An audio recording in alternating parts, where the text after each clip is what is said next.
Get on the bridge, but I was looking for.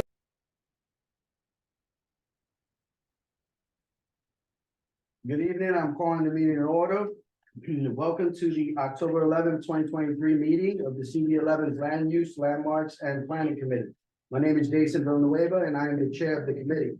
This meeting is being called to order at 6:33 p.m. Tonight, we are joined by District Manager Angel Muscane, the staff liaison to our committee.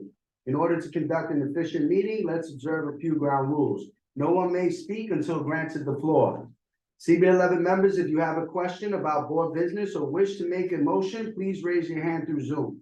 In this case, in person. The chat function, which we've already voted, is no longer a part of this process.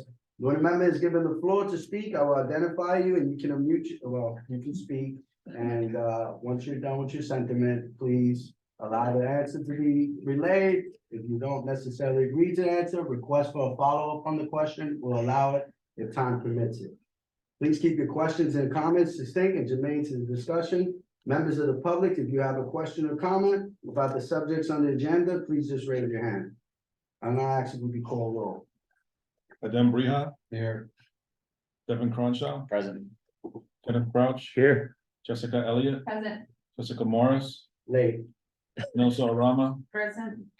Beverly Pabon, Present. Vinny Torres, Late. Yasmin Villanueva, Here. yeah, Juan. Thank you.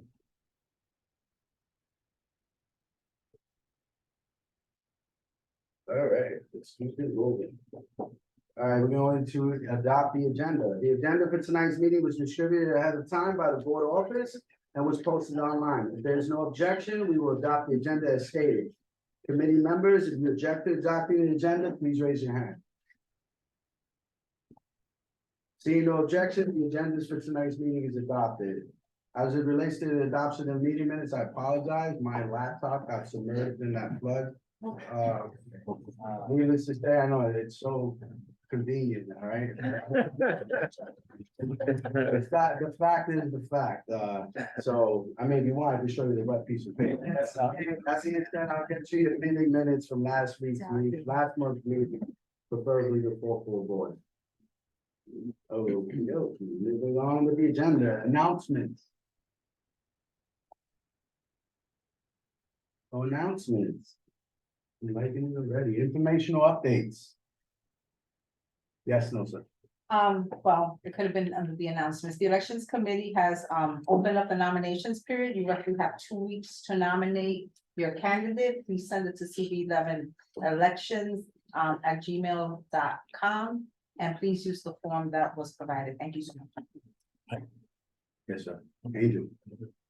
I'm sorry, Jessica first. Property Scout under new business. Is this the item that for November? Yeah, we can talk about, you can bring it up, guys. This is the space for it. Here. Yeah. Announcements. Yeah. Okay. It's an announcement. In some other professional work I do, was approached by an app startup who built an app specifically geared towards developers understanding what may be possible with property assemblages throughout the city by scraping public data and aggregating it so that we could see what it looks like.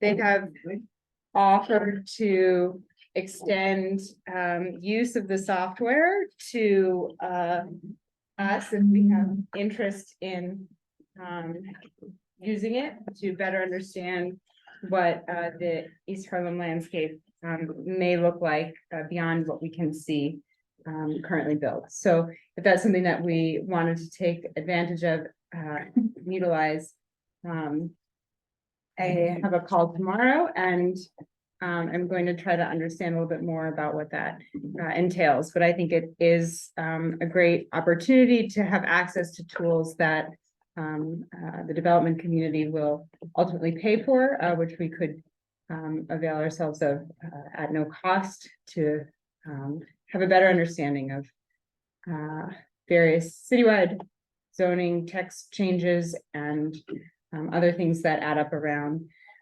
Second Avenue subway and changes from the 2017 rezoning. Property Scout is what it's called, and it is what it sounds like. And the intention tentatively is for them to come and do a presentation in November. Oh, yeah, they're game. That being said, anybody else, any other announcements? Mr. Muscane? Thanks. I neglected to mention before, Community Board 11 and Union Settlement are co-hosting a financial literacy series that begins next week, October 18th. Runs through the second week of November. They're going to be held from 5:30 to 7:30. Themes are different each week. That we held at Corsi House on 116th Street. The flyer is on our calendar and in the front of the office. And that's thanks to funding from Councilmember Young. Financial literacy. Okay, moving the agenda along, seeing no more hands. Presentations and discussions. Is Mr. James available?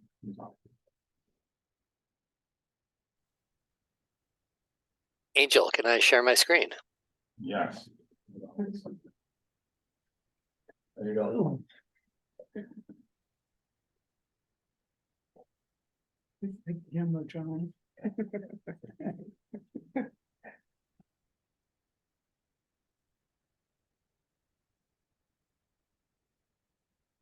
Okay.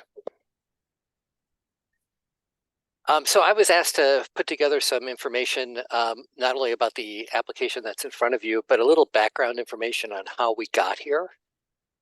And so I have a short presentation for today. As you all know, you have to make the recommendation on Tamale Terrace. And I'm going to go through some brief details, but you all know mostly about it. It's on Park Avenue between 118 and 119. The surface parking lot that's there. This is a rendering of the structure. It's 19 stories, 196 feet, 6 stories along 119th Street. 100% affordable housing with either 330 or 340 units thereabouts. 99 of the total units are set aside for formerly homeless households. Ground floor community space, including the recital hall and music practice rooms for the Afro-Latin Music and Arts Center. Parking for the NYPD, mostly on the 2nd floor, but also the 1st floor adjacent to the precinct.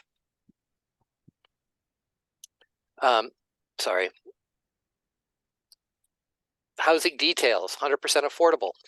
174 units at 30 to 50% of AMI, which is Ella. Extremely low and low income.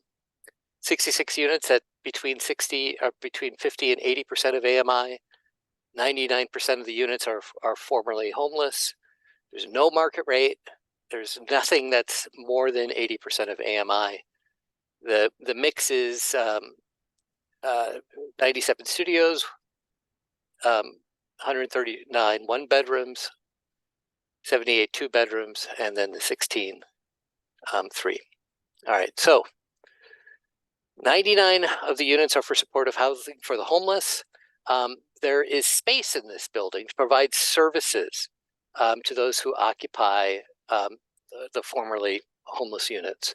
The 16th floor, this is a plan of the 16th floor for the services. You're going to have fitness areas and a community room and offices and counseling areas, a common pantry.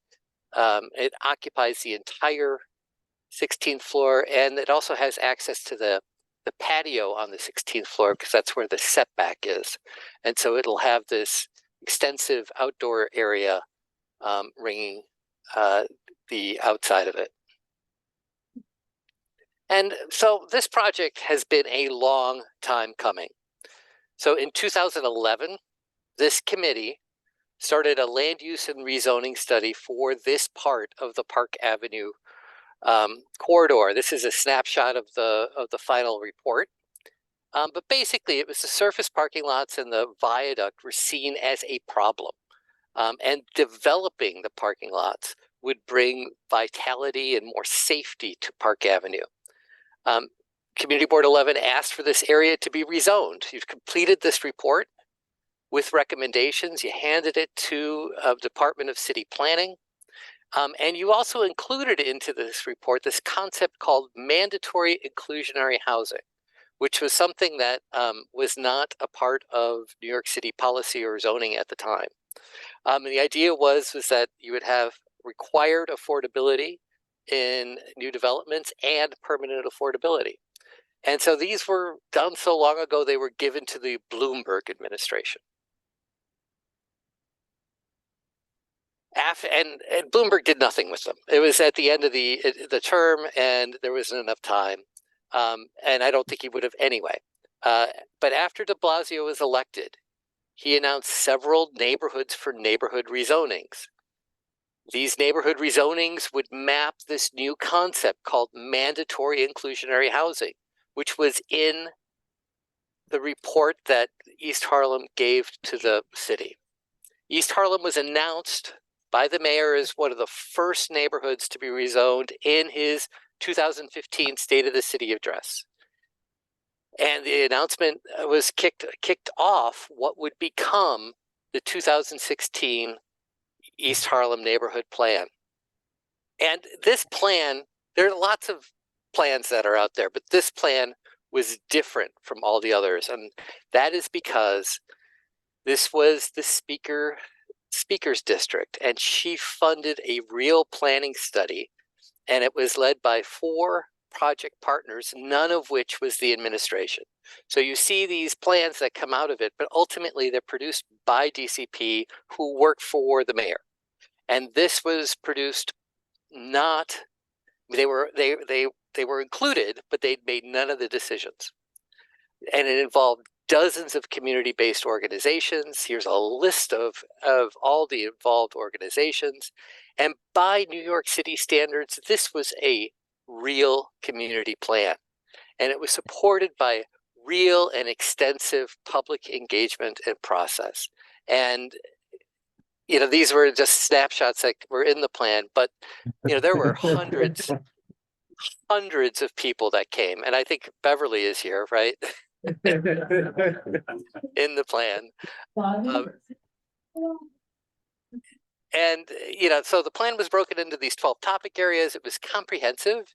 You know, it included land use and zoning, of course, but, you know, also included things like daycare and after school, schools and education, parks and open space, health and seniors. And each topic area had these recommendations that were approved by the steering committee. And every single one of these recommendations was voted on, and you know, it was really the language was carefully crafted. And the key recommendations from this plan relevant to Bali Terrace. So, redevelopment on publicly owned sites would be 100% affordable. That was key to the whole plan. Is that the idea was they wanted to have 50% of all new units to be affordable, or I should say rent regulated. And the only way that number could happen if these big publicly owned sites would be 100% affordable. And to maximize affordability, the publicly owned sites would be rezoned to the high density R10 on the wide streets and R8 on narrow streets. Quote, this is straight out of the plan: seek to create more supportive housing. Quote, increase the amount of city subsidy available to reach deep levels of affordability.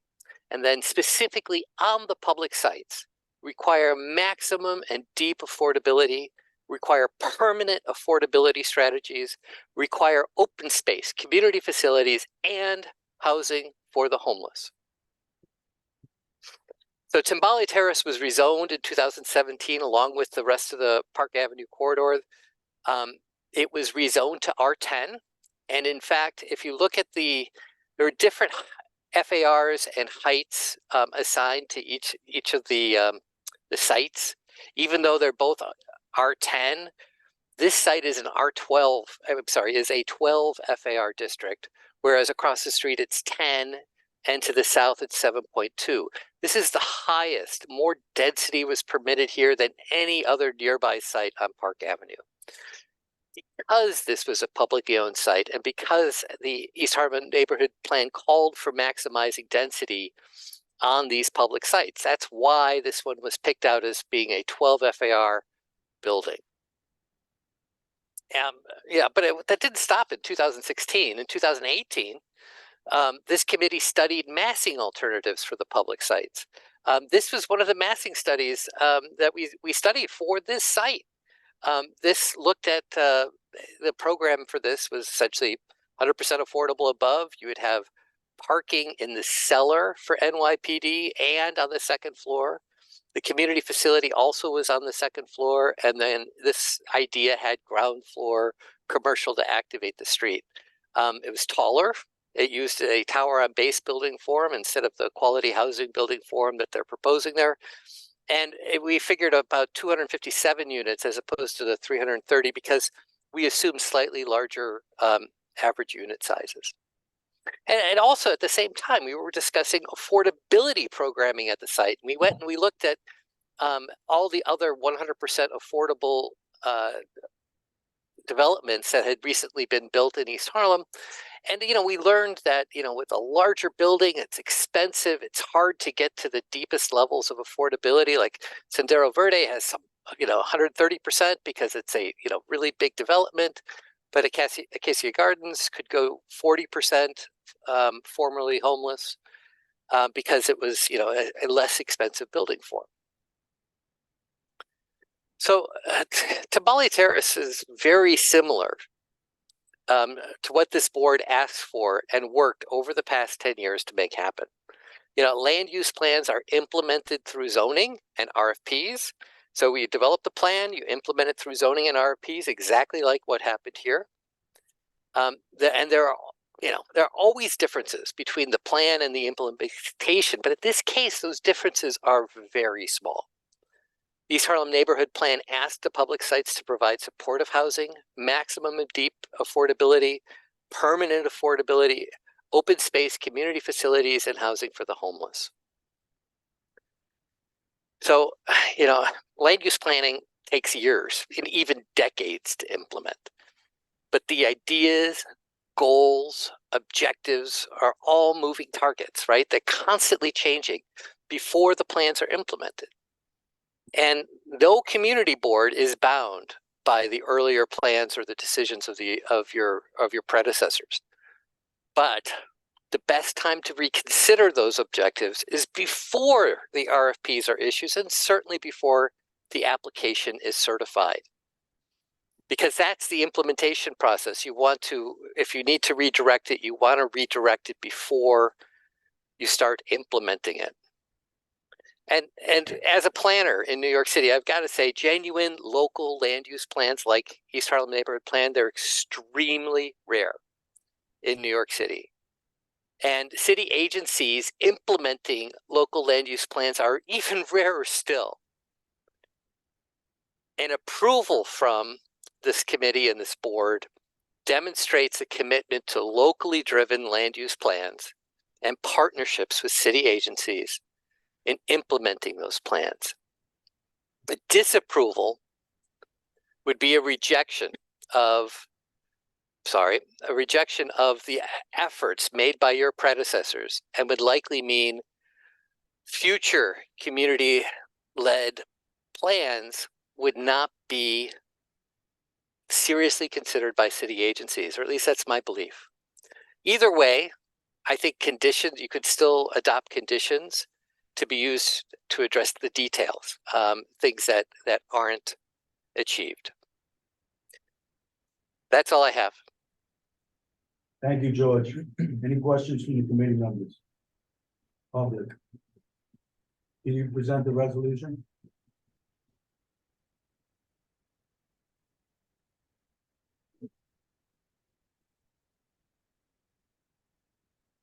Any questions relevant to the responses from HPD to the committee members?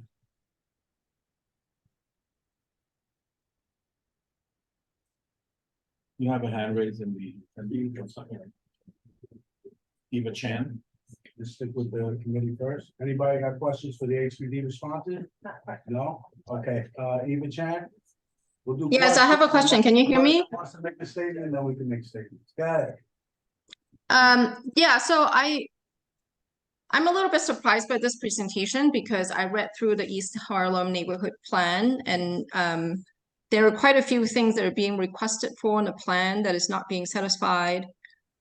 So for example, this housing proposal set aside 30% for supportive housing instead of the required minimum 15%, which means that fewer units are now set aside for affordable housing, which means meant for East Harlem residents. So we're not really maximizing the amount of housing that is set aside for East Harlem residents. I think that's point number one. And point number two, the plan explicitly asks for this site to be hosting artists, workspace, and living space. That point is also not being satisfied. Point number three, the East Harlem Neighborhood Plan asks for supportive housing for 3 groups of individuals. East Harlem seniors who are being displaced and often living alone in poor conditions. East Harlem families, households who are at risk of becoming homeless, not homeless people from outside of East Harlem. And also those living with HIV. So I think these 3 points, I hopefully can help clarify how Timbale Terrace is really not, its proposal is not consistent with what East Harlem Neighborhood Plan has asked for. And I want to see what George you have to say about these comments. And then question number 2, I also would like to know who paid for this presentation. Okay, so, Park Avenue, if I may, the recommendations for Park Avenue, there are recommendations in there for the base of the buildings for artists and other types of uses, but this is a public site, right? So there is a whole other section on public sites, of which this is the only public site on Park Avenue. And the park and the public sites, if you went through the plan, you saw that they were all pulled out separately and analyzed separately, and they needed to do work, right? They needed to do, produce a lot of affordable housing for the community to make certain that the numbers work. And that's why that this ended up being a 12 FAR building. That's why this gets to deep levels of affordable housing.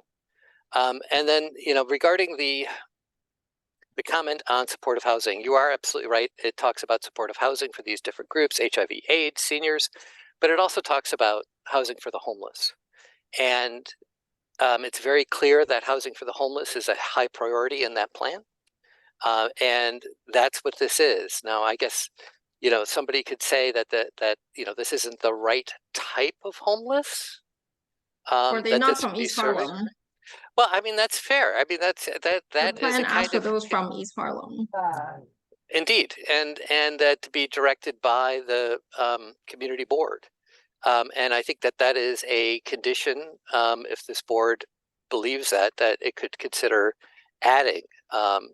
But this is a building with very, very deep levels of affordable housing with housing for the homeless. And considering when these decisions were being made in 2015, this is very close to what the plan asked for. And I think, there's some things around the edges. Absolutely, Eva. There are some things around the edges regarding who this serves that I think is fair game. You could talk about that. But, this, when it comes from a land use planning perspective, this is pretty darn close to what was asked for. Thank you, George. Next hand. I'm sorry, I can't see him. Yeah, Sarah Noda. Sarah, then Pilar.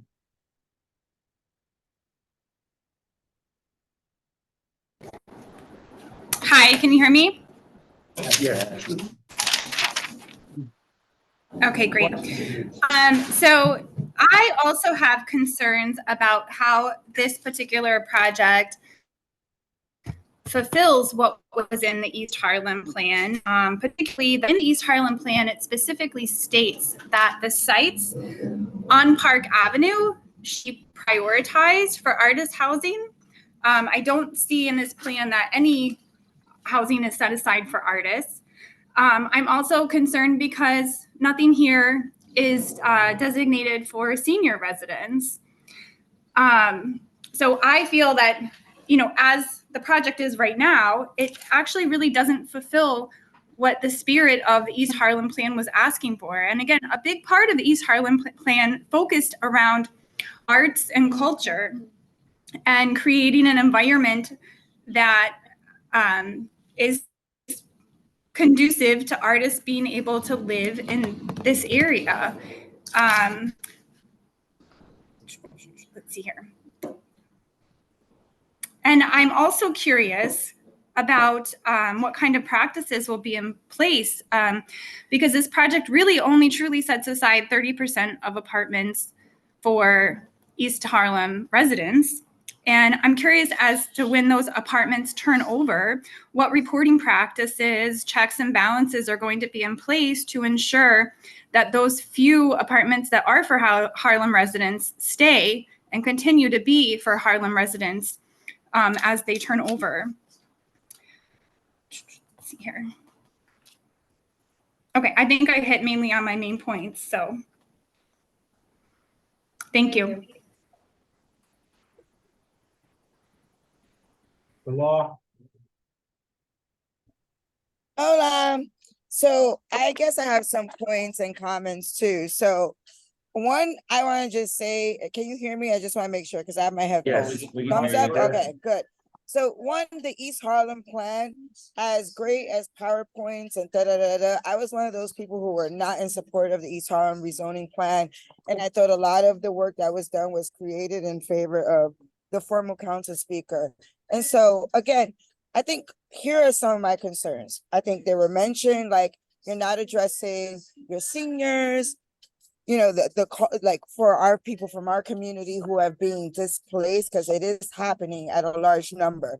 Senior citizens are not being prioritized in this. And even though I just also want to reiterate that the same comments I made at the full board meeting for folks who continue to talk about humans that are choosing to medicate themselves a certain way, and this is part of the service they provide. I don't like us to talk that way. They're humans and they need a service and they need housing, and it's important.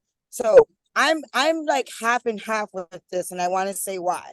One, I think the East Harlem rezoning plan sucked and I was against it. And I don't think it takes into consideration the environmental issues we had then and the new ones we have now. I think environmentally, I think now when developers start coming into our community and start getting these tax breaks and subsidies by HPD and whoever else they get, they need to start coming in with some environmental impact studies.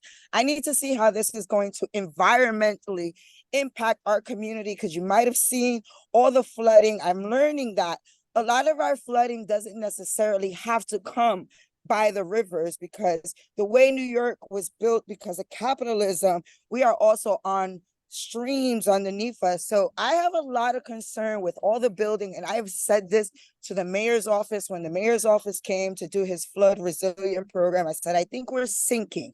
So I really want some serious environmental studies to happen. I also question subsidies because as a tenant advocate, I fight against developers who I know this one is going deep pockets and taka. And I know a lot of us don't have the resources to understand how much actual money that these developers make on these type of projects. But they make a lot of money and it's tax free. And then they get their subsidies.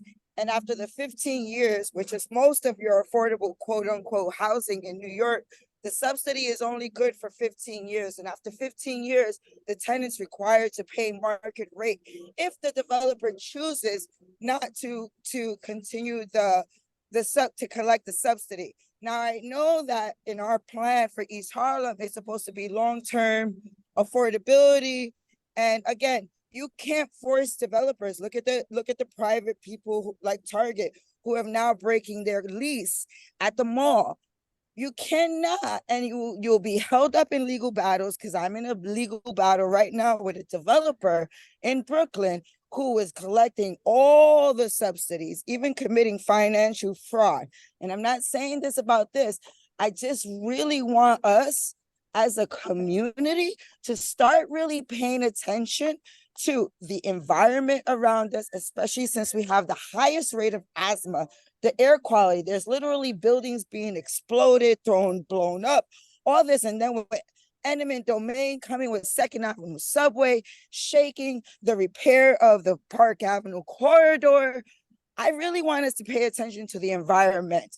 So although I truly am an advocate for more low-income housing, I also want to encourage HPD to actually start doing their job and preserving low-income housing that they keep just letting go off the market because they're not doing their job at holding the landlords that are warehousing the low-income housing in this community. But then they're making deals, or they're going on to work with developers and like, oh yeah, we're gonna make this happen, when you still haven't proven that you could actually preserve the low-income housing of this city. I have a lot of lawsuits against HPD right now. And what I keep being told is that the agency cut, that, as we all know, especially now with the New Yorkers, as they like to call them, there's going to be a lot of cuts. So I also like to see how this is really going to be successful.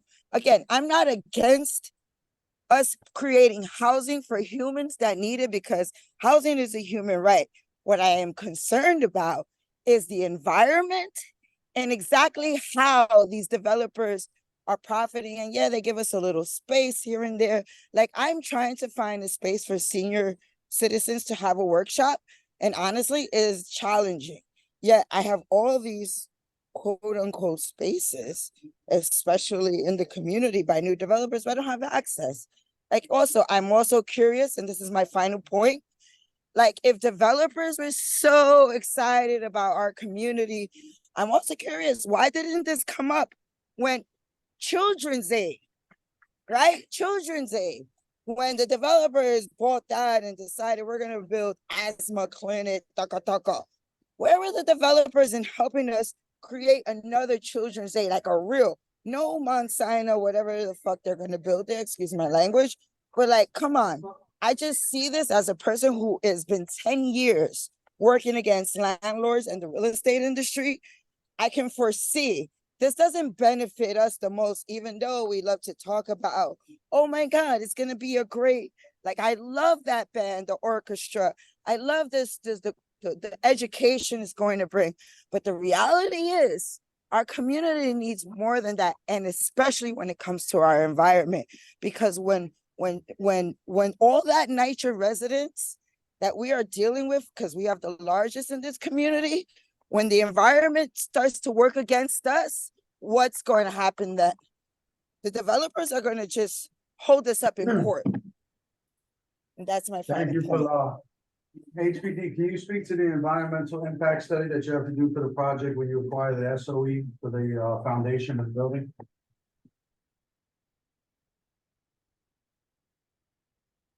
Sure. As part of our process, we undertake a environmental assessment statement, and hi everybody. The assessment is not enough. I just want to say that, and that's it.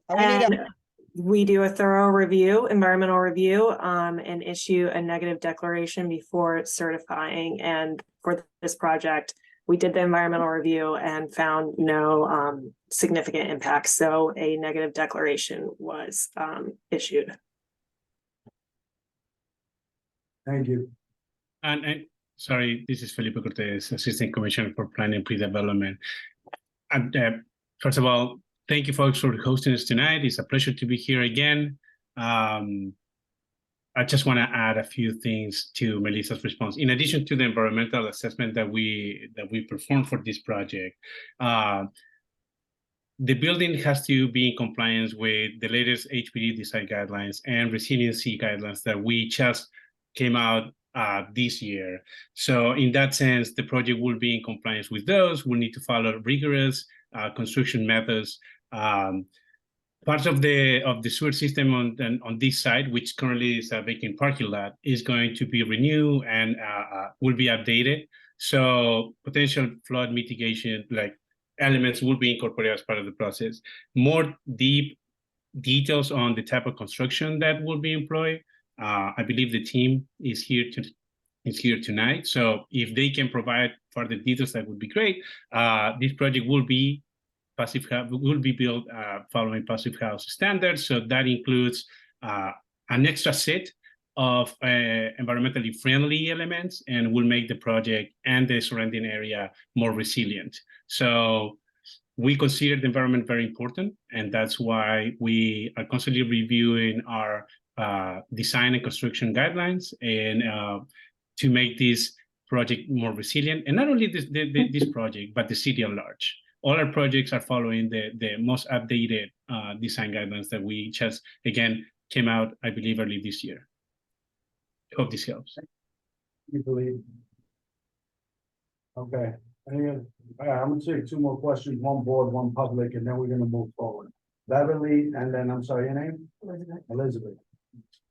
Yes, I want to ask a question, HPD, in regards to the plan for this development.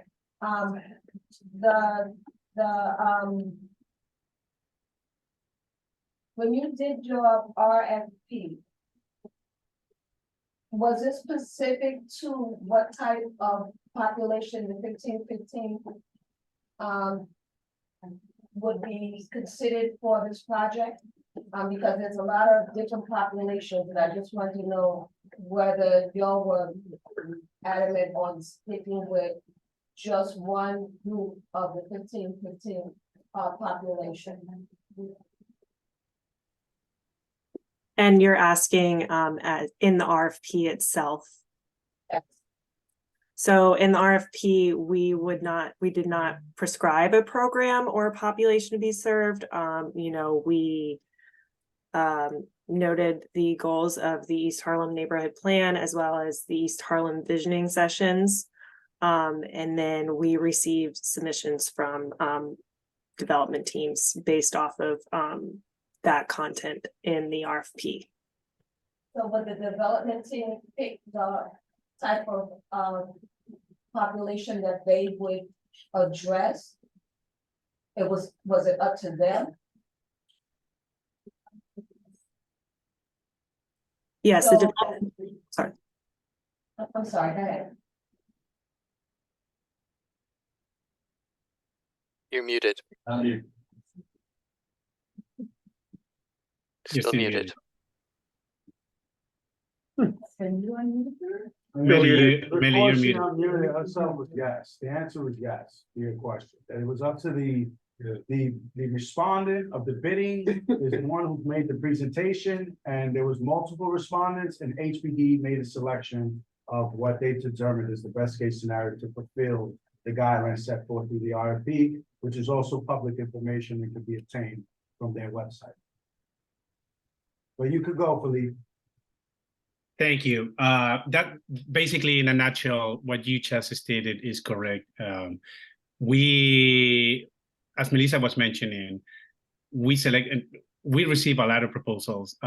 When reviewing the proposals, and as George was stating, and Melissa was stating too, we kept in mind all the goals highlighted in the plan. We review these by a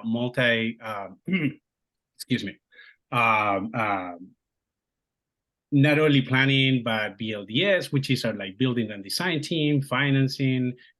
We review this with HDC and DCP too. So all these agencies and teams take a very holistic approach when reviewing the proposal. And we all felt that this particular proposal checked all the boxes, or most of the boxes that were highlighted in the plan.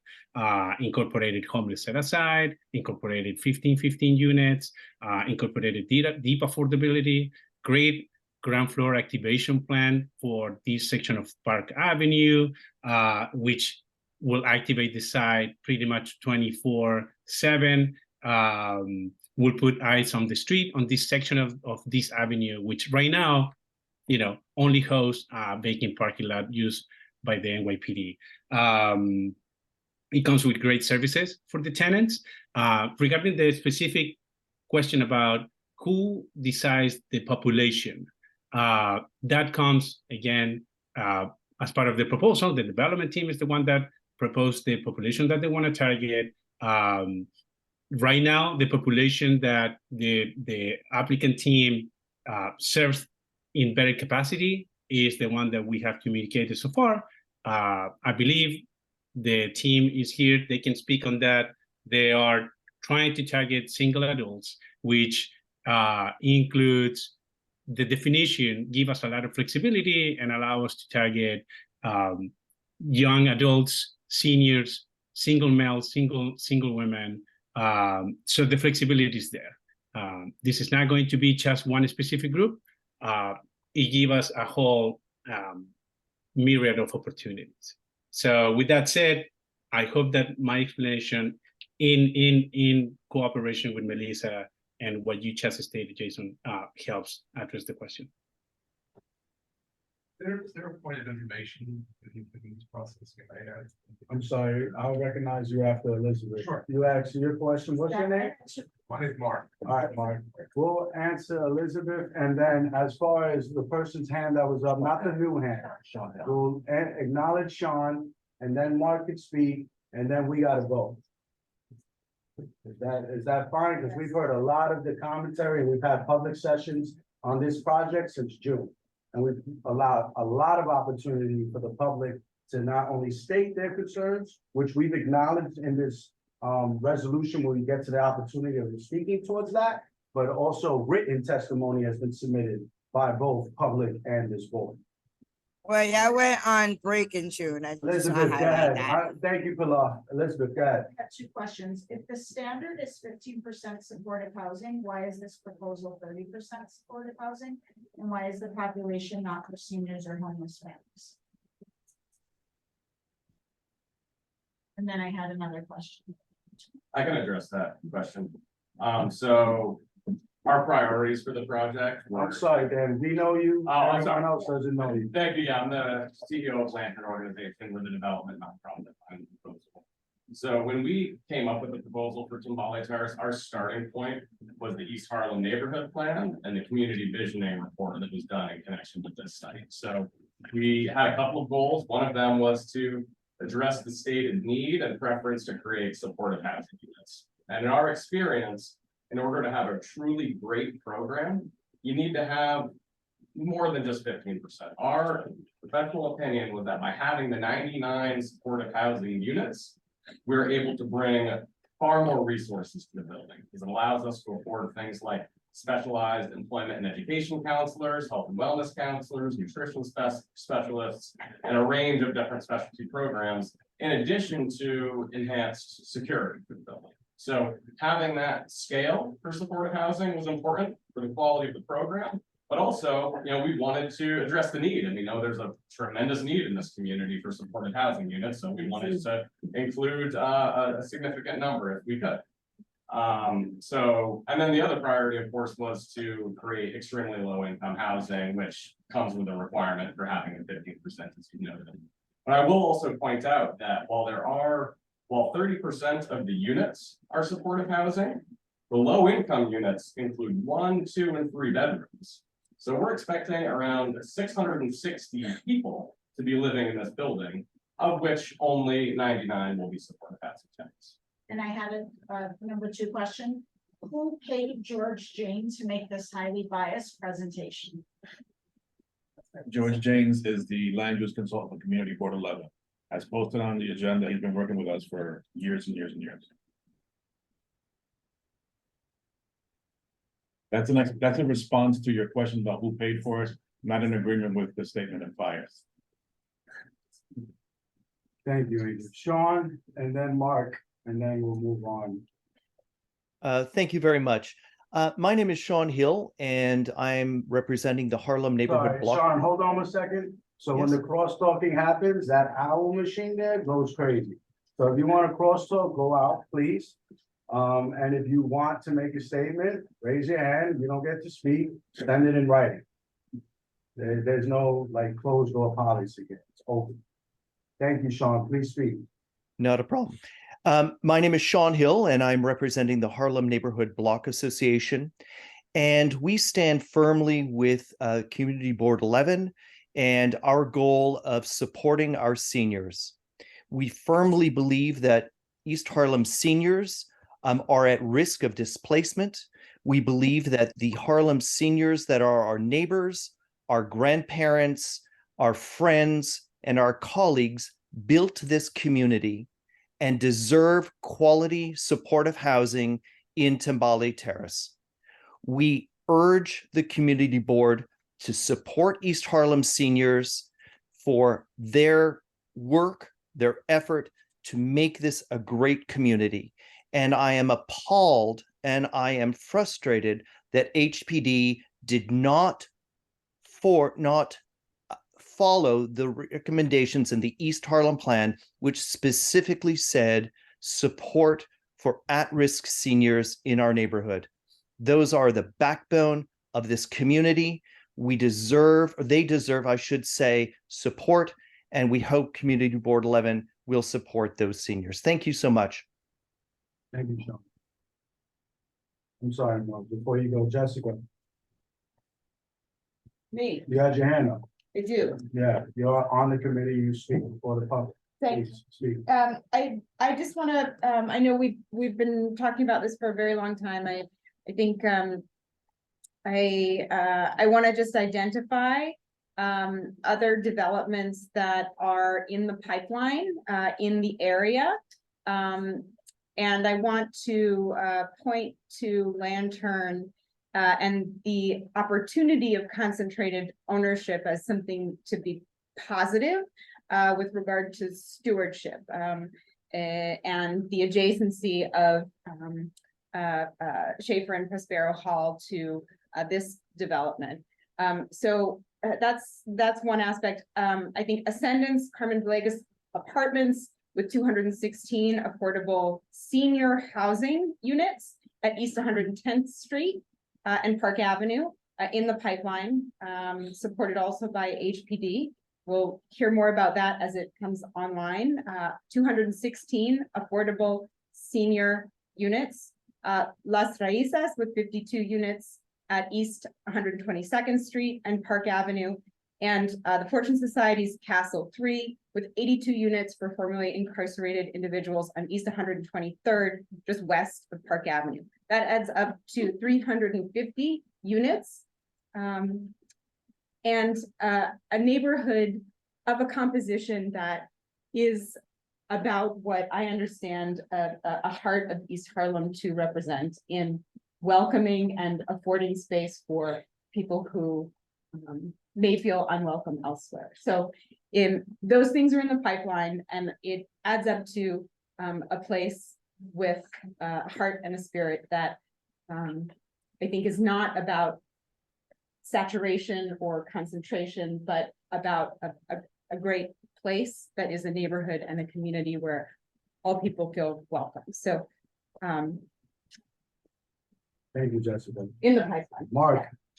Mine's more of information. So in reference to the other proposals for the site, are those public? And I'd be curious why HBD rejected some of those. I mean, we haven't really heard specifics about why they chose that over the other proposals. They speak more in generalities about, seeing the best fit, but there must be other proposals. I assume they're quality proposals. Are those public? Does the land use committee have access to those?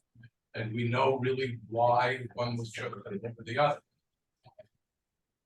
HPD. The other proposals are not public. That would have to do with intellectual property and not sharing private information. And addressing why this one was chosen, again, as Felipe stated, when we were doing this really rigorous review process, which includes all these financial teams, teams looking at design, planning teams, we looked at all the proposals and we saw this one, which is again bringing 340 units, 99 of which are supportive, 240 of which are deeply affordable, where there's a lot of flexibility for all these populations that can apply for this for this housing, including seniors, including young adults, including artists, if they so choose to apply. We're bringing a great ground floor use with the Afro-Latin Music and Arts Center. And we're bringing services and we're bringing security to the block that is currently vacant. So we saw this project and we thought it was the best use of publicly owned land. Again, this is a publicly owned site and it's a very, very rare opportunity for us to do deeply affordable housing, for us to provide all of these things that will be provided. And so when we have the opportunity and we saw this project, we selected it. Yeah, you got one. Hey, I appreciate that you can't present the actual proposal, but there certainly could have been summation of the proposal, because I presume that other proposals did address the things in the RFP, which is what you're saying this particular project best fits. So one has to presume that the other plans would have fit the model, and for whatever reason, valid, I'm sure, from all the different agencies involved, you chose this one. But trust is at the issue here. And trust is born out of transparency. And when you're not addressing, for example, was there a senior supportive housing proposal that wasn't accepted? And if so, why not versus this one? That makes people distrustful because you're hiding somewhat behind the confidentiality of these proposals. But the general idea of what those other proposals are could be shared. And again, a more clear explanation of why you chose this one, as opposed to the other ones that at least some people believe was more in keeping with the East Harlem neighborhood plan than you're presenting, that would lead to trust. So you can decide what you want to do with that. It's not really a question, it's more of a comment. Okay. Thank you, Mark. Xavier, and then we'll move into conditions and voting. Hi, HPD. I'm Xavier Santiago, Chair of Community Board 11. Typically, the agencies have sheriff, where, as one of our new members, Mark Poderski, mentioned, and I spoke to the Deputy Commissioner of External Affairs, Mr. Sarkisian, and I asked why the board is not included, because there has been precedence for inclusion in sheriffs when RFPs like this come forward. So I think it's a good question to speak about us working together and creating a better working relationships with our agencies. So why did this not occur? Wait, excuse me. Xavier, I couldn't hear you. What has HPD shared with community boards? When you Tourette's? yes, sorry. Yeah. The what? Right. So boards. Sorry, guys, if only one person can speak, I'm having issues with echo, so I'm so sorry. Can you repeat what HPD has shared with community boards? Just why we were not included, because there has been precedence in the past. Can we put it on the chat? I can't hear what we shared. Let me see. Are you saying that? We can send that in writing. I don't see how that necessarily is going to affect the position. No. I'm just let me see if I hear you correctly. You're saying that HPD in the past has shared with CBs the results of the RFPs or the proposals? Yes, correct. All right, Xavier, I've been in HPD for about 8 years. I have never seen HPD sharing with community boards the proposals in any way or shape. So what we do usually is that we discuss internally, we come out with the recommendations, and we do a blind briefing with council members. We tell them what the recommendation is, and then that gets approved internally at HPD by the deputy commissioners, the commissioner, then goes to City Hall. When we select a proposal, we do, and we did for not only for Timbale Terrace, but we did it also for the Beacon, an introduction meeting and presentation to the committee board where we go with the selected development team and present the winning proposal. That's what we normally do. I've been reviewing RFPs for 8 years, and I have never been in a meeting where we go to a community board, committee meeting, or football meeting where we present the proposals, the wide range of proposals, or what we're thinking is the winning proposal. So I'm very surprised by your statement, or I'm not sure if George had the full information when you raised that question to him, but I'm describing the normal and standard processes that we do at HPD, and that's what we've done, at least for the past 8 years that I've been at HPD. I will also love to address the previous statement, like we are trying to hide something. We're not trying to hide anything. Again, following my previous response, we don't share this level of the information with community boards when trying to make a decision. There's nothing to hide. The winning proposal, as we've been stating, not only us, but also the development team, respond to what we are trying to check following the plans that we have come up with specific neighborhoods. In this case, with the East Harlem neighborhood plan. We follow that. We felt that this proposal, again, checked most of the boxes. We would love to check all the boxes, but sadly, the development side, the building can fit as much as it can. We feel that we're checking many boxes here. We're providing units for homeless. We are providing supportive housing. We're providing extra services, deep affordability, ground floor activation, and uses that are going to really activate this section of the street. I think this is like the third time that we have repeated this message. So I feel that seniors can apply, young adults can apply, happy to work on those elements. If the community board feels like, we are happy to continue working with you guys. But again, quick bullet points here. There's no conspiracy. We're not trying to hide anything. We're being very transparent with you guys.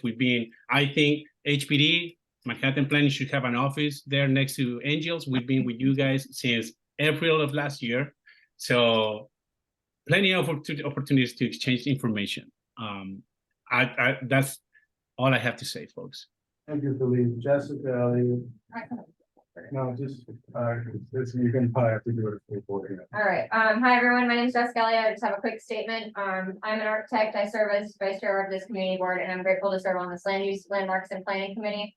For the past 3 years, I've participated in a program through the Robert Wood Johnson Foundation. My goal was to help better understand and help address impacts of the built environment that help to determine our life expectancy as it relates to East Harlem, which is my neighborhood, which is our neighborhood. In the Environment, Open Space, and Parks Committee, which I serve as chair, we talk a lot about how interconnected our issues are: heat, tree coverage, restrooms, resiliency, and trash, etc. Similarly, issues of mental health, substance abuse, poverty, homelessness, adverse childhood experiences. These are all interconnected issues that require partnership and coordinated responses. These are intersectional issues that have touched many, if not all of us in this community, even in the nation, and they have certainly deeply impacted my own life. Timbale Terrace represents for me an opportunity to fulfill the community's #1 priority for many, many years: the creation of affordable housing, especially at its deepest levels, 30% AMI housing for the formerly homeless, the ability to keep existing residents in the neighborhood, and to preserve the collective memory of East Harlem. Every single year that I've been on the board, this has been our #1 ask to the powers that be. We want a deep affordability because we know that 100% AMI, 130% AMI affordability is not attainable. We know that our neighborhood is saturated with a concentration of social services for substance abuse disorder, homelessness, and mental illness that aim to help save lives from drug overdose. In my opinion, this problem is solved by replicating these services across the city, across the country, in order to share the collective burden of this public health nightmare that has been created out of greed, without losing compassion and empathy for the human beings that this crisis has enveloped and in many cases erased completely. We have the opportunity to actualize 30% AMI affordability on one of the last city-owned lots in our neighborhood, to provide community preference, and to advance the arts and culture in East Harlem. We say no to Timbale Terrace. We've done a great disservice to ourselves and our neighbors. And when we are able to move on for the singularly, unfairly highlighted project, we can once again turn our attention to the much more encompassing issue of intersectional equity that continues to impact the livelihoods of East Harlem residents at a larger scale. We're making good progress, so I look forward to each and every one of you getting involved to help make our neighborhood better together. Thank you. Thank you. I think we're ready for the resolution.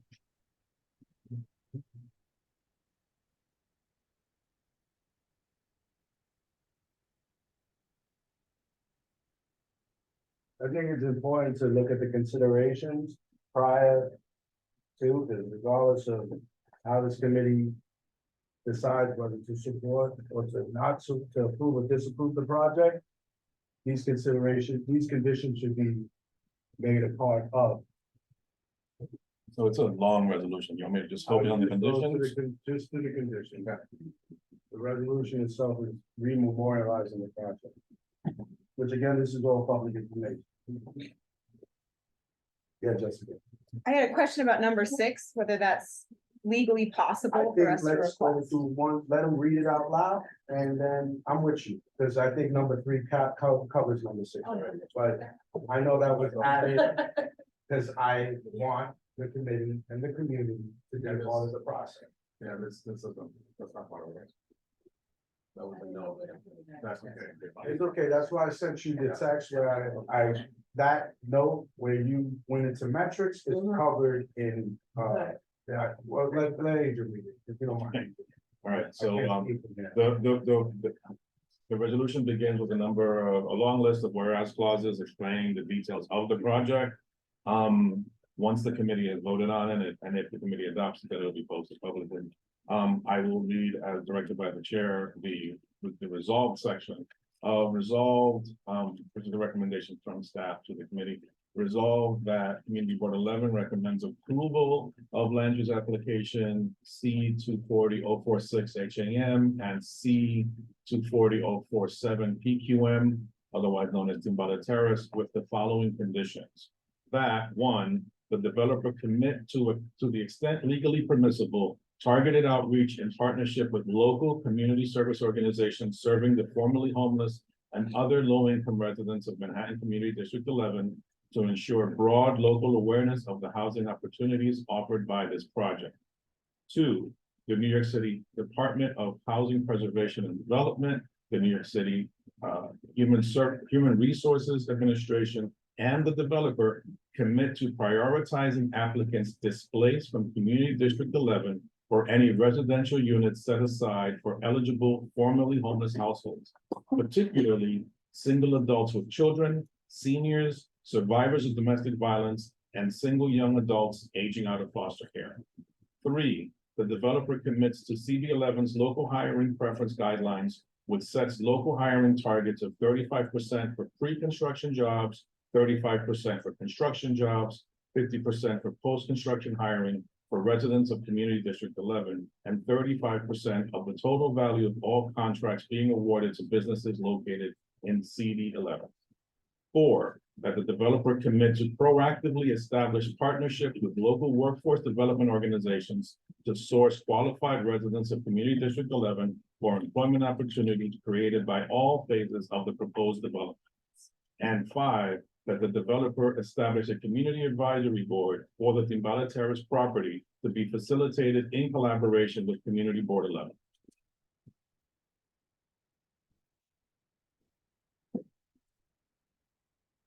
Like to add, now, this is the process, right? If we vote and then add the conditions, it's a headache. So if you want to fix the condition, speak now, if forever hold your peace. I have a question.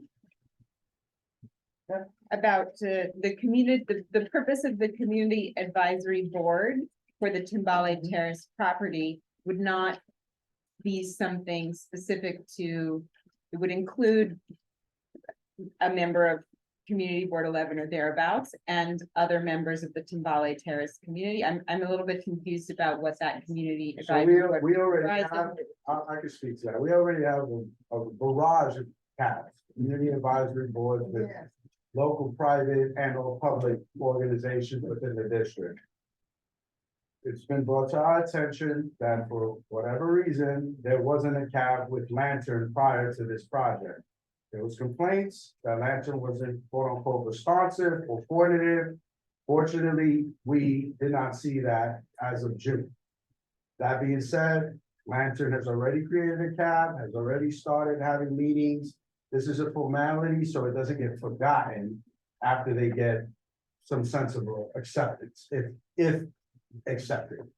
That makes sense? So I guess To memorialize. the question. They don't have, it doesn't have to be here. A good community partner should just give you a cab, like Mount Sinai. And then we have cabs, which I can now kind of have another concept with us board members and public personnel. We have cabs all over and we don't show up to them. So, I guess then the question is the term developer, is it then that the owner, Lantern is the owner operator, in my understanding, the developer is someone, is that the right? The developer will establish a cab, is Yeah, that correct? So yeah, the intention of wording it this way is that there'll be many phases to the project, right? So like before it starts, as it's being developed, as it's being built and then forward. So the intent was to capture it right from the very beginning. Mhm. So as, you know, we're trying to follow up on, are they actually doing targeted outreach to, you know, folks that are qualified for the jobs? You know, we're at the table with them and pushing them on that. Whoever them is Yeah. at that point. Yeah.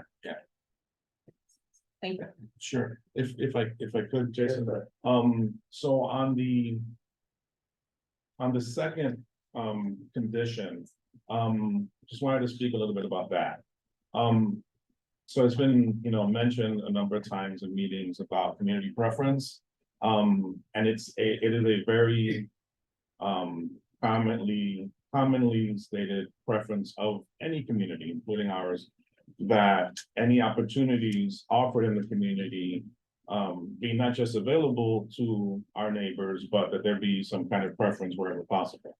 And that's something that I don't think anyone's going to argue. However, there are limitations as it relates to housing, right? The community preference that we are accustomed to hearing about, that is something that's, you know, under challenge, right?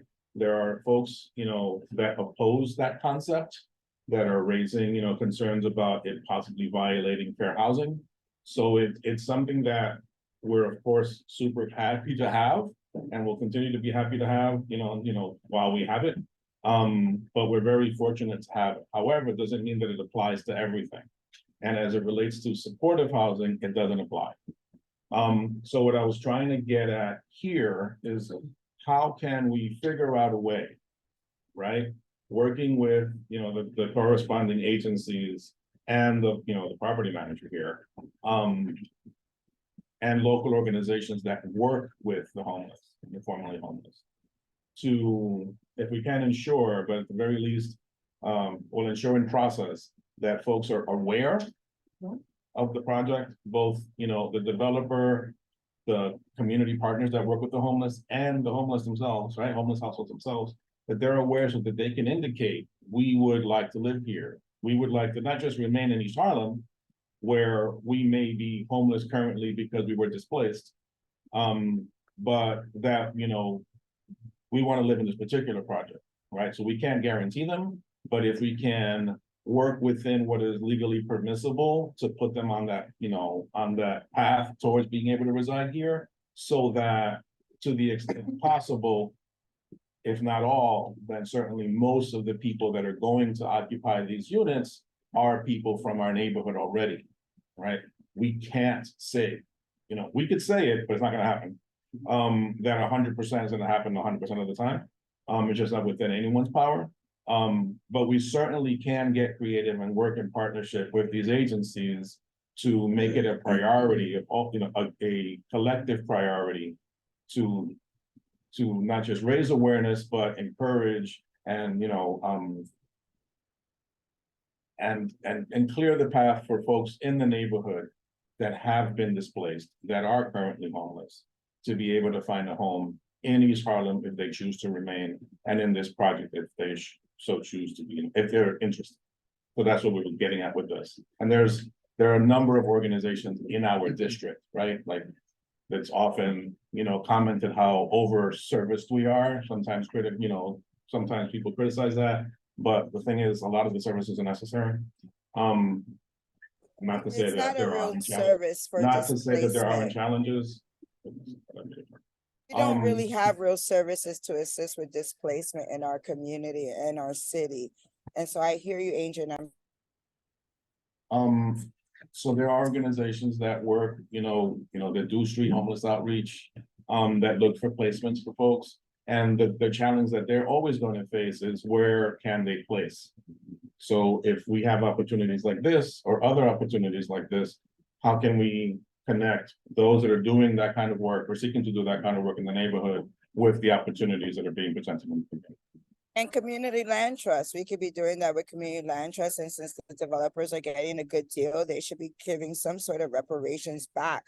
Like you guys are giving them public land and making. Oh, we're conducting business. Thank you. I'm sorry. Beverly. In regards to these, conditions, how do we hold them accountable to do them? Is it optional for them to do it or something? This is step, I mean, we've explained this a few times, right? So, all of us are seasoned at this point on land use. No one is big. This is step one. It goes to borough board. They vote. They do the same process. Borough president votes. Then it goes to city council. City council do the same thing, and so on and so forth. But to your question direct, which is a beautiful question, which is the most amazing question that has been asked, which is following up, right? Which is the acting, is organizing and being consistent, not. This is a hot topic of discussion today. The project starts going up and then we forget about it tomorrow, which I can express has happened time and time again, not only necessary for the project, but when I was the chair of district needs, it also applied to the budget of this district. That being said, the answer is that lies, there's a lot of committees. I can't speak for the chair of the board, but they could be directed on each condition to be followed up upon.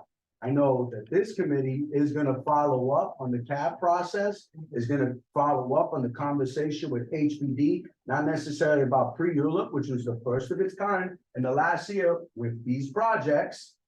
Back in the day, ULIP came out, it went out today, next month it was voted, no community input.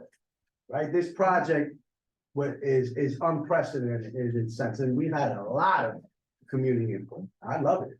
That being said, the short answer is we, as leaders of this district, as community members of this district, as constituents of this district, as taxpayers of this district, have every right to follow up on this publicly funded project. I have one more question. No problem. In regards to, is there a time period where the affordability runs out, or is this in perpetuity? Because I'm concerned, like after someone mentioned whether or not, after a certain amount of time, you know, we might lose any of these apartments, affordability apartments to market rate. So is there a timeline that they can only have this program for 15 years or something like that? So I like to know that. HPD or planning. Yeah, no, I'm absolutely with you. I'm sorry, the answer I don't want it from Landon, I want it from HPD. Yeah, this is Felipe, HPD. Can you hear me, Jason? Yes, the affordability period will be dictated for the I forgot the term. Regulatory agreement that the developer is going to sign with HPD. Depending on the financing for this project, that period will be for at least 40 to 60 years. What happened when, and I want to be as clear as possible here, so let me know if you guys are like, it's coming across as clear as possible. When the expiration time is coming. If you can limit the cross talking, it helps. Because then these answers, we won't be asking them again at full day.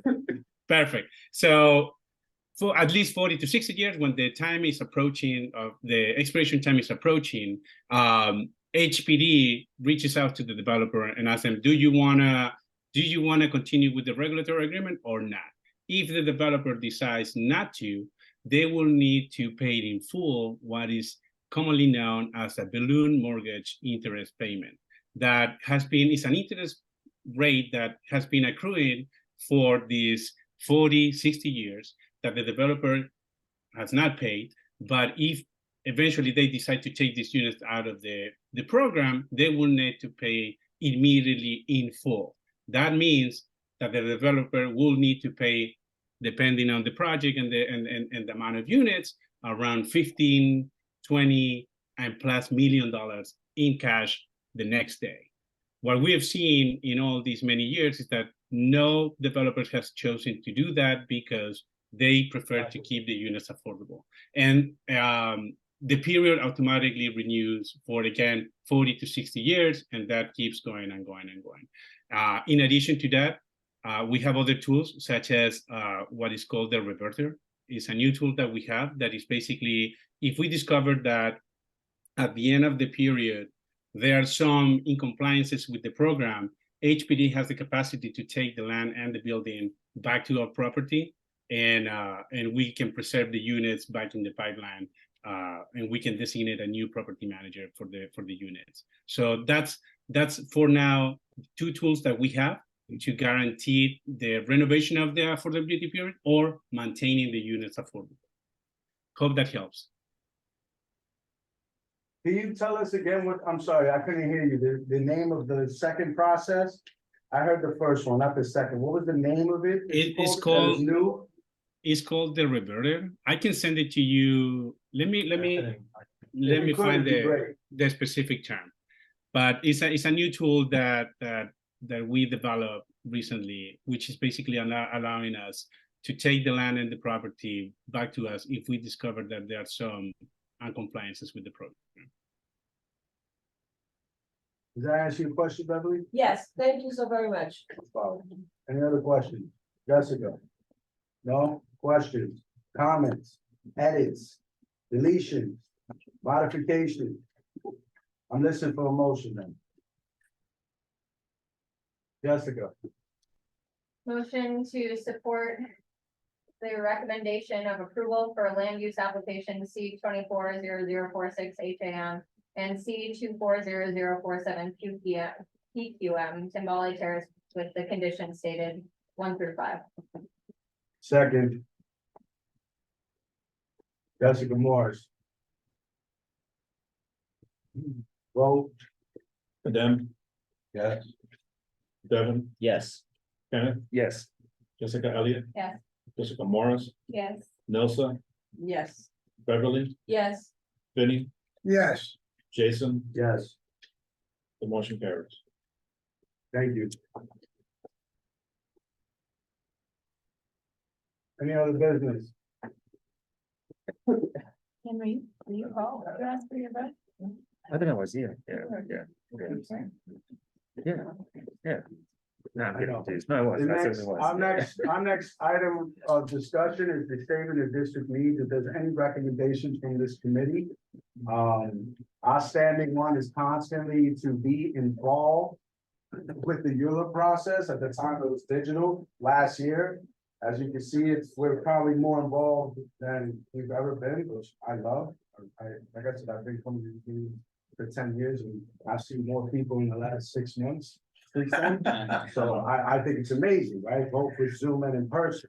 That being said, this isn't an area that really hits us as much as it does housing and other avenues, but if Angel would like to discuss, or if anybody would like to come with a logical request, I'm open to it. So I'll read the two we have and then let you just mark on the handle. So this committee always has the two, provide more housing for special needs households such as formerly homeless. The reason, provide funding for the development of affordable housing at deeper levels of affordability, targeting households living under great economic mind for developmentally disabled, those living with mental illnesses and homeless veterans. That's a request for funding to HPD. The recommendation of staff is to keep. This is an ongoing request that we have of HPD forever. Because the need's always present. And second, is provide more housing for extremely low and low income households. Reason there remain many vacant properties or underutilized residential buildings in East Harlem. It is imperative that the community, elected officials, and HPD work collaboratively to create the necessary incentives for private property owners to upgrade and maintain their properties for active residential use. Newly developed or rehabilitated apartment buildings must include a balance. Oh, this is cutting me off. Sorry, so.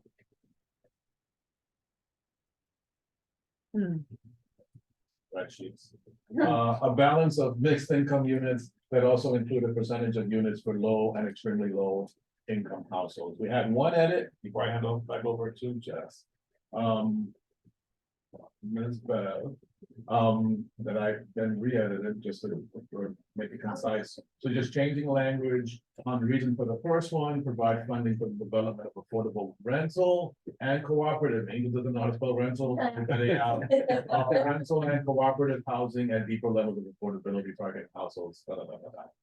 I'm going to just.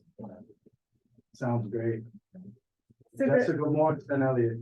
Yeah, the issue that I was gonna bring up was just making sure that we were encompassing the 50 to 80% AMI in our statement, which just checking into the income bands percentage of AMI.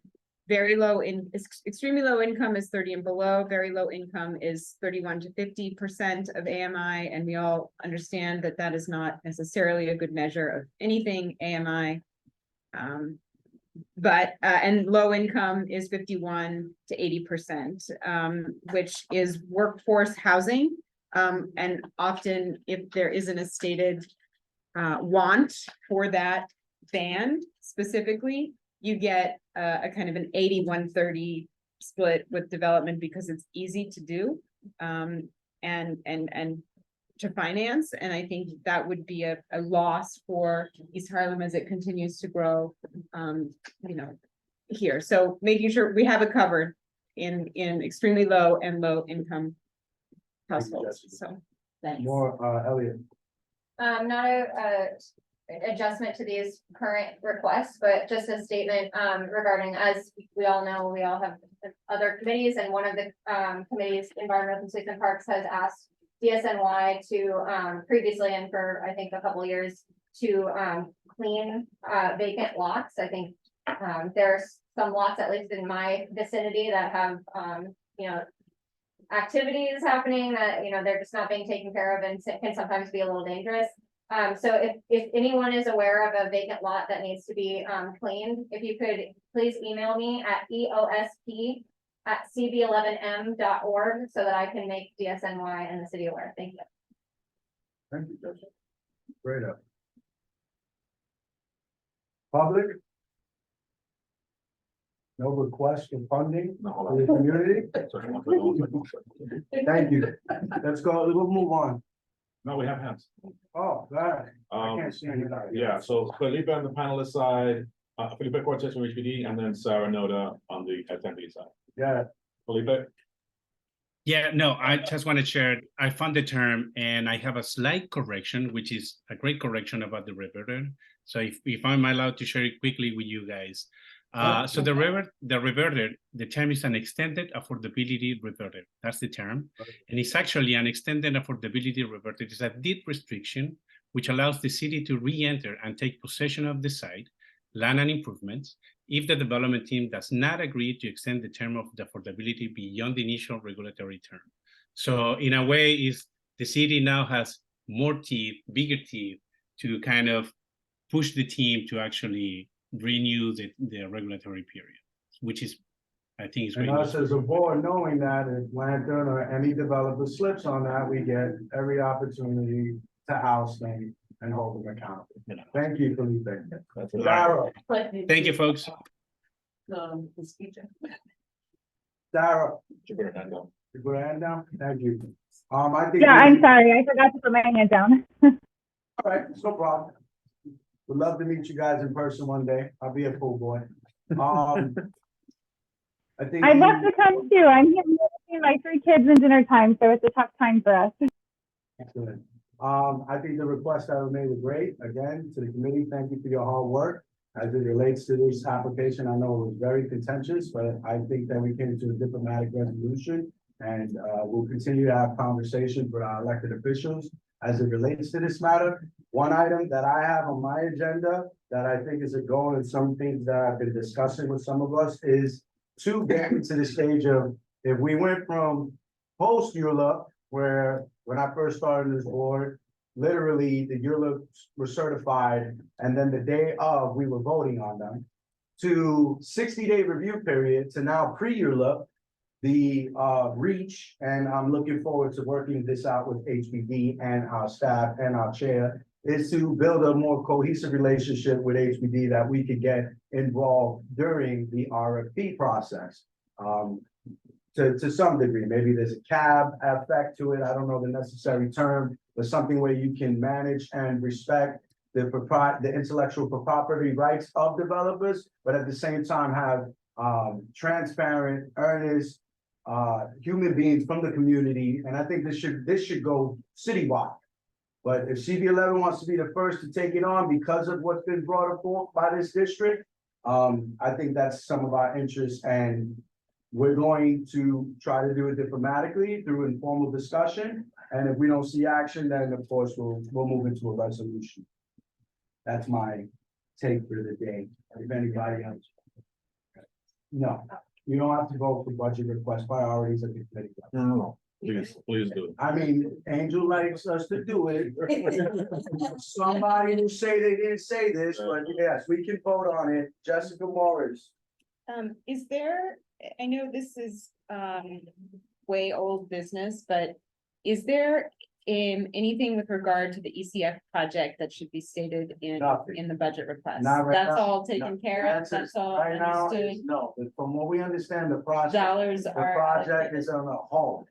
It's not about allocation. Right now, the way we're understood, the project's on a halt because of the funding mechanism. So we need to get ECF back in here, and we need to have those conversations, because as I've been stating to most of you. Tech's under construction. Well, tech's under construction. Understood. So we need to have a conversation with ECF and Avalon to see where they're at versus what they're doing. Because I can't go and say to put something or ask for more funding. And like you just brought that up, I don't know, I didn't, thank you for the information.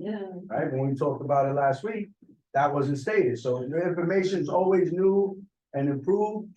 It's not a 1-man or 10-person or 50 board members job. It's 98,000 residents on this district that we need to ensure is engaged and involved in this process. So I'm happy you brought up ECF, because as some of you know, we may have forgot about ECF because we were so focused on but I didn't.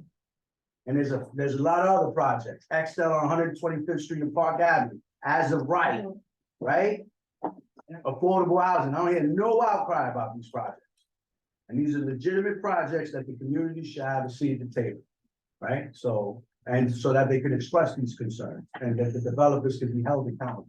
And I have every interest of driving this committee into that process over the next few months. Yes, Valerie.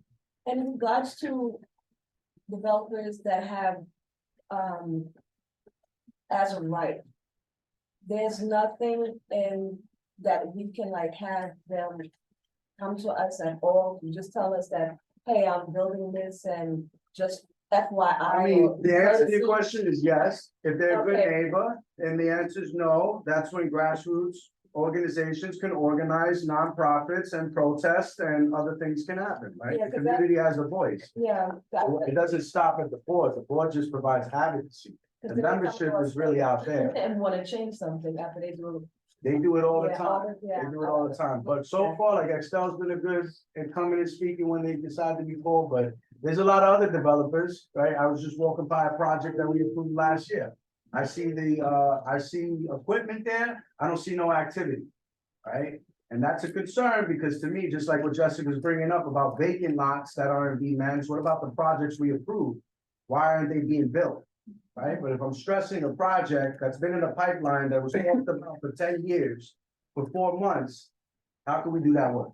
Right, so we have to start spreading it out, like we were talking about with landmarks and preservation. Yes, Jessica, voice. So, 2 comments. One, Beverly, I think the Property Scout app that I mentioned at the beginning, may be able to query, DOB applications so that we would be aware of what's going on sooner if we were to check that weekly or monthly, to be able to understand what may be in a pipeline. That doesn't mean that as of right can't happen. Right. And then Just make us aware of it.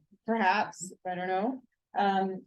The other comment is with regard to land use at the East River Plaza site.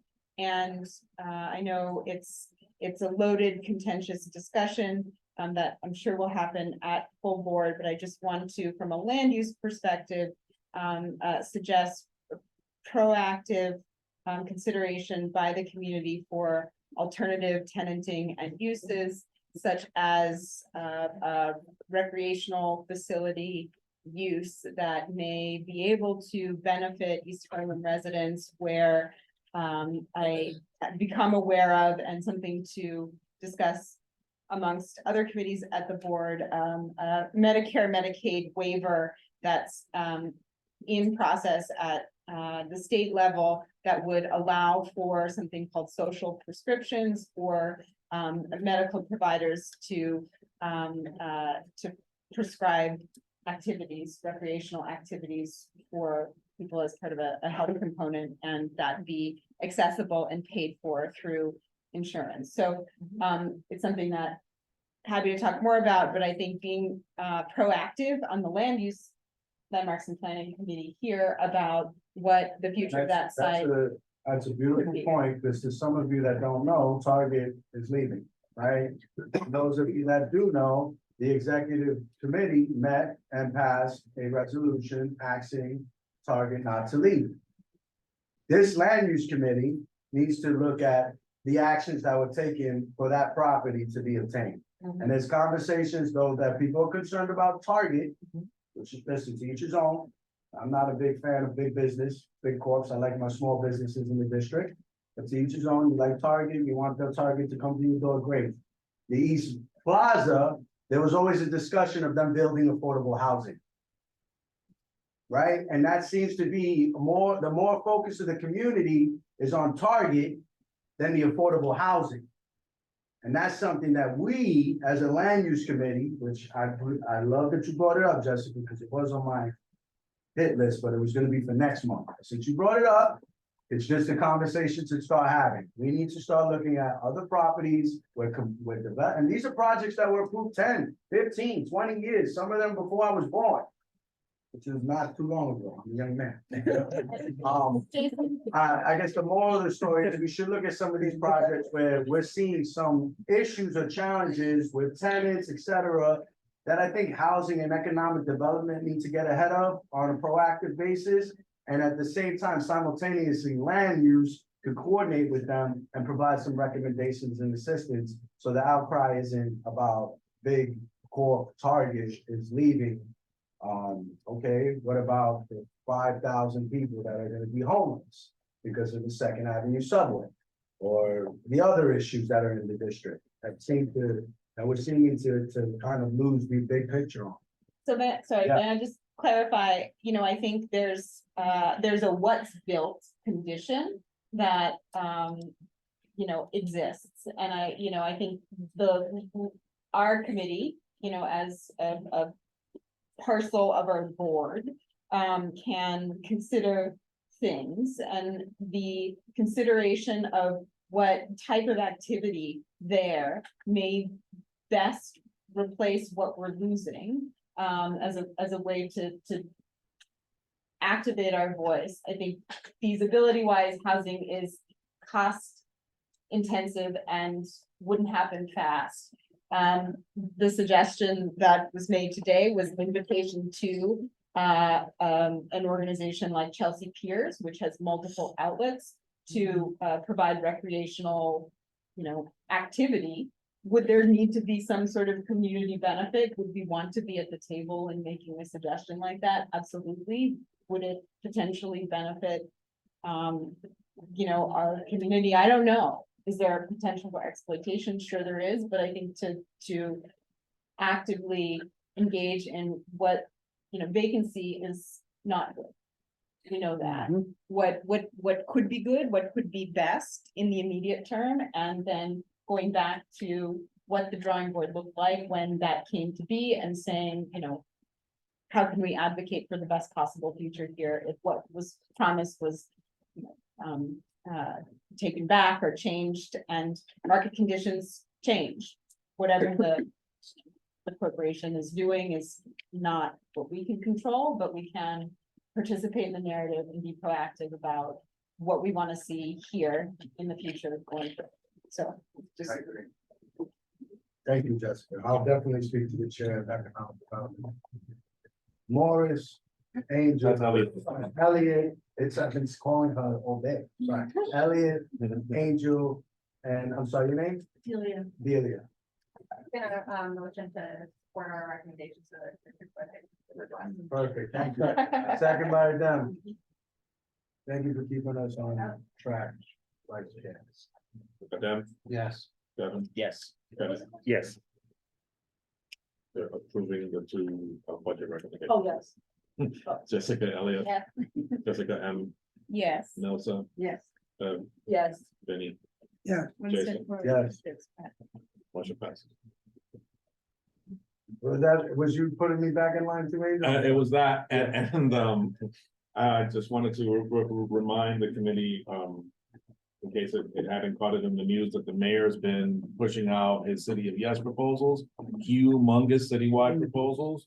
The latest is the City of Yes for Housing Opportunity. It applies citywide. It's been referenced here a number of times, the neighborhood plan, but also then the subsequent rezoning was a large portion of East Harlem, but not all of East Harlem. There was a rezoning in 2003 that hit a chunk south of us, but there's still a lot of East Harlem that was not touched. And what the mayor is proposing would touch the entire district, right? So, it's humongous. So like, read it as you're stuck on the train or whatever, like start getting ready because it's gonna get referred to us, before we know it, and it's massive. A lot of impact, he has a number of goals. What gets all the press is these hotel conversions, but it's not the only aspect of it. We don't have any hotels, but we'll be impacted as well. Got to see what the opportunities are for this district. So yeah, just raising your awareness of that if you're not already. I appreciate you.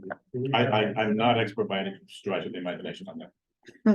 Too bad. Housing opportunity, right? Yeah, And economic. that was the one right before, yeah.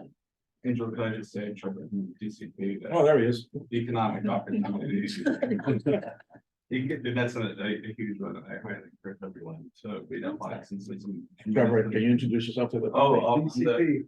Yeah, DCP, community board liaison to District 10-11. And before that, there's some really funky proposals there that are very exciting and encourage everyone to read it too. We're gonna do economic opportunity. And that should be referred out this fall. And so, just make sure it's hitting them sequentially, right? If you want to get a jump on it, there's a lot of public information sessions that were already held that you can read up on, but DCP will be putting this committee in the coming months to do a presentation on that. Okay. So to prepare you, we're gonna ultimately ask you for the recommendations that we made for the zero carbon. We want to see how much the community, the authors actually took it to notice that. So if you can get that information first as well, I think it'll work in twofold. What you need us to do and what we need to report back to our constituents. I'm sorry, you had a question or comment? I have a question concerning what, the bug in my ear, you had mentioned the Second Avenue subway.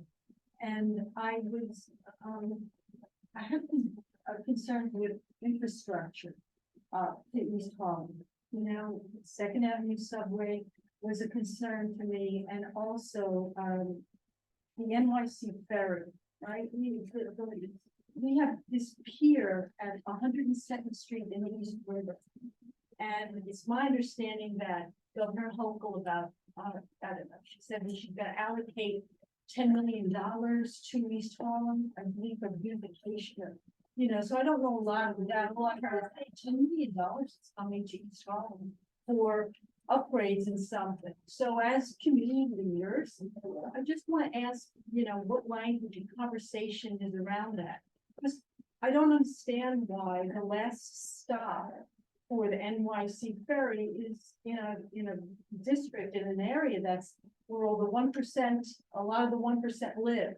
Why are we not having that pier developed for an NYC ferry stop and, have the community take a boat ride over to Queens and, you know what I mean? Just a little bit of an uptick, something nice that's going on. I feel as a resident, I was born here, I was born in Metropolitan Hospital, been here about, about 17 years. And the uptick for me was like, oh my God, the East River Plaza, they're gonna do Costco, I'm on, this is great, this was wonderful, and then, all right, you saw the Petco leave, and then Applebee's is gone, and now we lost Target. What's the good news? It's like, hey, what's good that's going on? It's from my understanding in terms of quality of life as a senior. I'd love to see affordable housing for seniors. I want to age in place.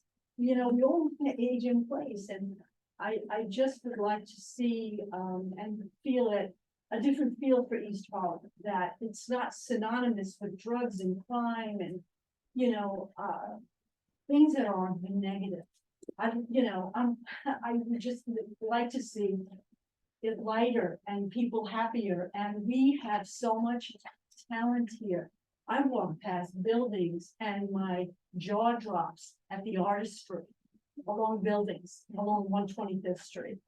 It's real, there's talent here, but what are we doing to lift us up? Because I feel weighted down, and I know others do. I went on foot to Patsy's, I went to the pharmacy, I went to, laugh all you want. So enjoy yourself, truly. It's not You know what I mean? But I went on for I had FaceTime with people, like, oh, I invited them here, as business owners, come and speak your truth.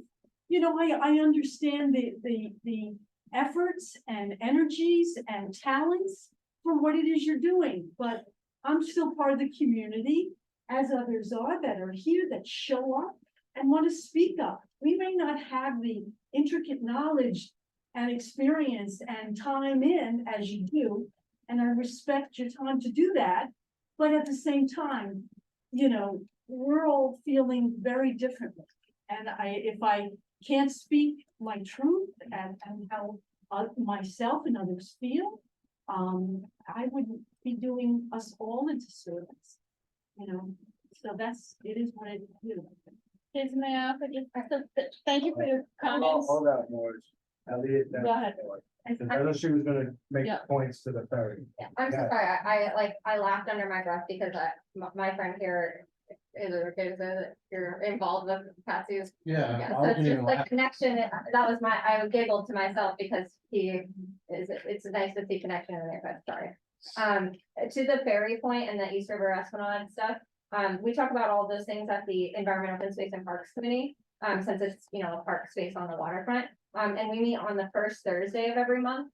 We've been talking about all the waterfront projects for, ever since I've been on the board and before I was even on the board. And one of the really great things is, and I'm happy to have an offline conversation or to, help provide more information on this, but in addition to the $10 million that you're talking about, it was a total of $237 million for the East River Esplanade project work that, came from different funding sources. And we have our district consultation meeting with the New York City Parks Department just last month.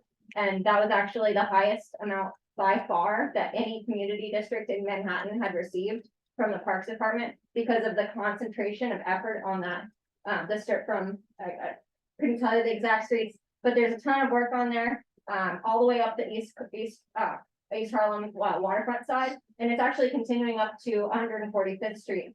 So there's a lot of phased project work going on with that. And, some of the concerns that we brought up, just to give you some idea, there's no bathrooms on the East River Esplanade. That's a huge concern of the community board that we've been pushing for. And I think we're really close to getting a bathroom. There's also the concern that our Esplanade width does not allow for a separate bike path and a pedestrian path, which if you're walking on the Esplanade and a bike whizzes by, it's not the best experience. I'm sure it's not as a bike, but we've been actually having meetings with EDC and Parks leadership. Xavier attended in person, myself virtually, to discuss, equity issues around why our pieces of the Esplanade, why our pier, why we don't have a ferry. If the ferry, Well, we have the pier there that can be It is being into the ferry stop. Right, we've been pushing for that as well, and there's a lot, that goes into the constraints around it, and, I can't get into it all today. But I promise you, I have been pushing so hard for ferries, equity, more park space on the waterfront, more connection over safe passageway across the FDR, and bathrooms. And then, real quick, and in conjunction, we also have this is budget season right now. That's where I see a lot of the effort and the energy that needs to be pushed on.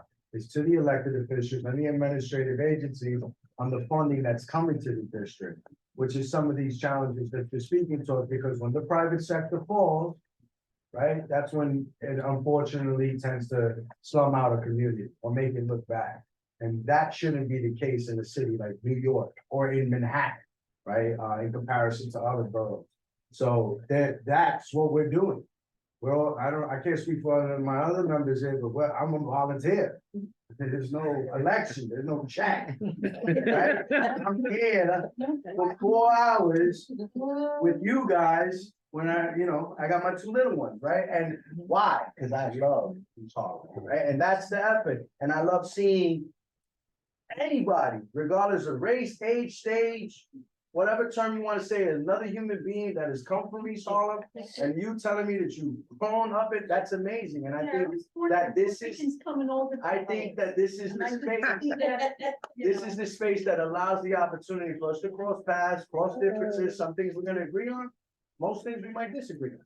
But we should have a sense of humanity to be able to work together. And I know the board members that are on this board and the land use members you see here, it's because they're committed for I guess, social emotional interest as opposed to some other personnel that are involved for financial, right? That's not us.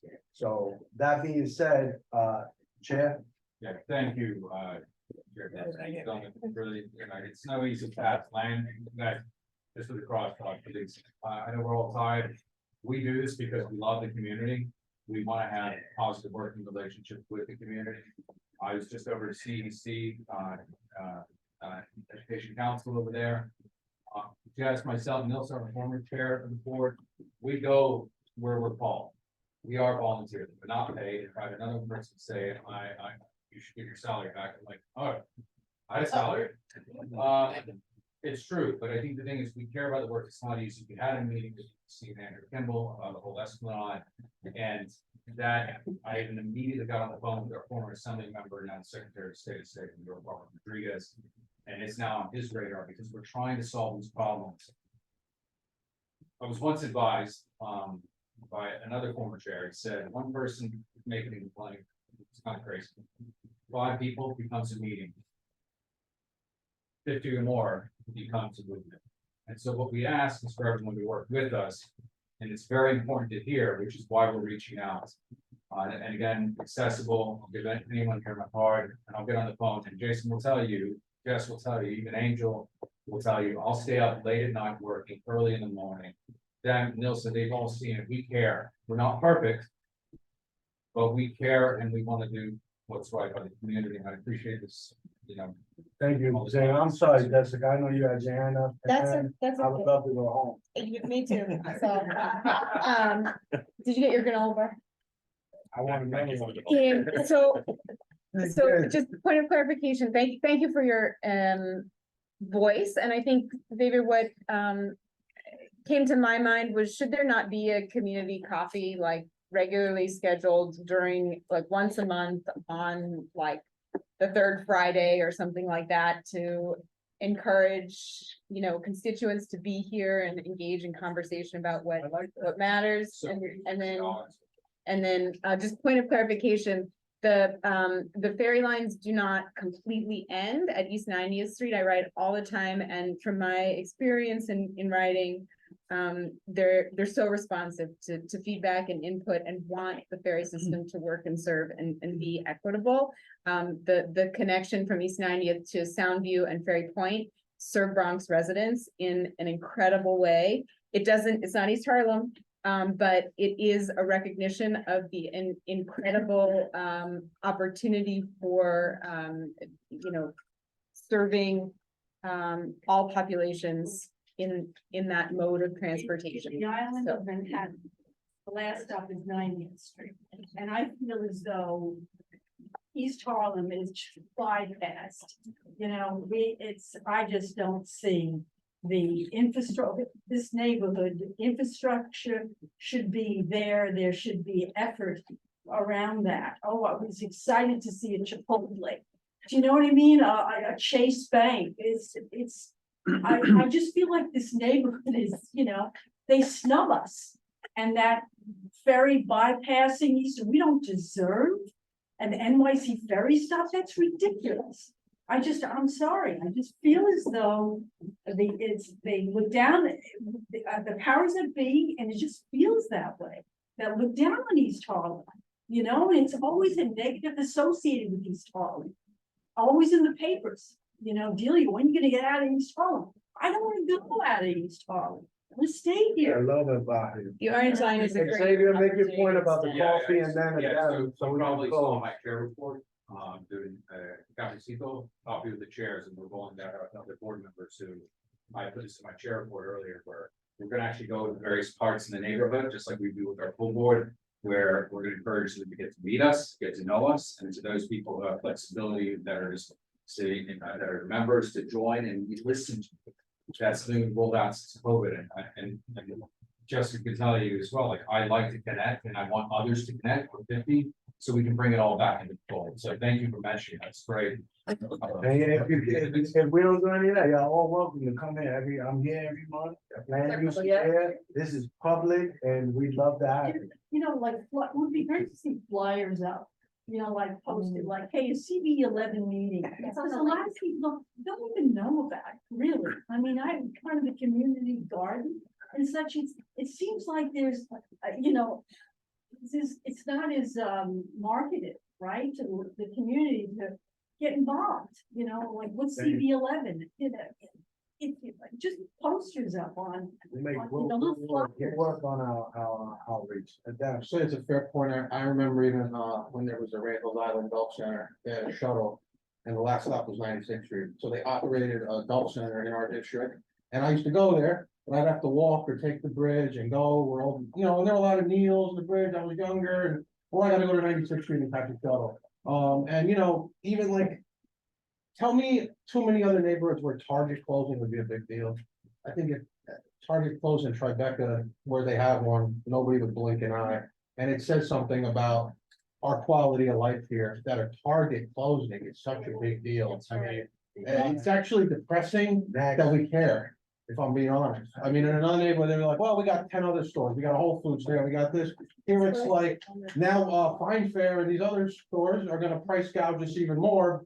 They already are, and now they're like, well, now there's no Target, so we'll do that. So, I mean, I don't know, sometimes I think we get caught up on like one development or whatever, and then we get so like narrowly focused that we're just like walking around and like the quality, East Harlem's the best. I'm born here, I live here, I have business here. But I mean, I'm not gonna lie and say that like I'm not envious of like what other neighborhoods have. That's right. And that even most of our dollars spent are not spent in this community, and I can't blame people, because if you wanna get a night out, you gotta go somewhere else. Yeah. Tell me where like, there's a movie theater in this neighborhood, or anything to really do. I own a restaurant, I'll tell you, the best thing that could happen for my restaurant is if 8 more restaurants opened up right around here. You know, it wouldn't be competition, it would be good. Yeah. So, you know, it's frustrating, and I think we hear you, yeah. Thank you, everyone, for your comments. I had a motion. Yeah. Motion adjourned. So move. Thank you, everyone, for your comments.